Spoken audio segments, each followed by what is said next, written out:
আজকের ক্রিকেট বাণিজ্যিকতার যুগে test cricket যেন হারাতে বসেছে তার কদর। খেলোয়াড়রা টি-20 আর ফ্র্যাঞ্চাইজি লিগের মোটা টাকার পেছনে ছুটছে, যেখানে 5 দিনের এই ধৈর্য ও মানসিক শক্তির খেলা হয়ে পড়েছে উপেক্ষিত।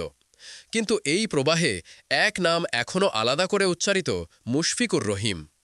বাংলাদেশের এই নির্ভরযোগ্য ব্যাটার পা রাখতে যাচ্ছেন এক অনন্য মাইলফলকে, তার 100তম টেস্ট ম্যাচে।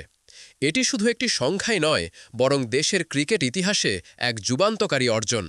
মুশফিক সেই খেলোয়াড় যিনি টেস্টকে সব সময় নিজের সর্বোচ্চ পরীক্ষা হিসাবে দেখেছেন। 2005 সালে লর্ডসে টেস্ট অভিষেক থেকে শুরু করে আজ পর্যন্ত তিনি ছিলেন স্থির, দৃঢ় এবং পরিশ্রমী। তার ব্যাটে এসেছে বাংলাদেশের প্রথম টেস্ট ডাবল সেঞ্চুরি।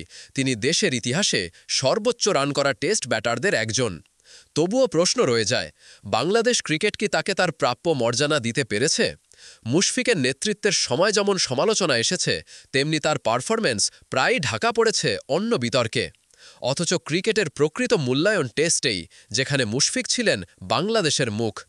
মিরপুরে হতে পারে সেই ঐতিহাসিক 100তম টেস্ট।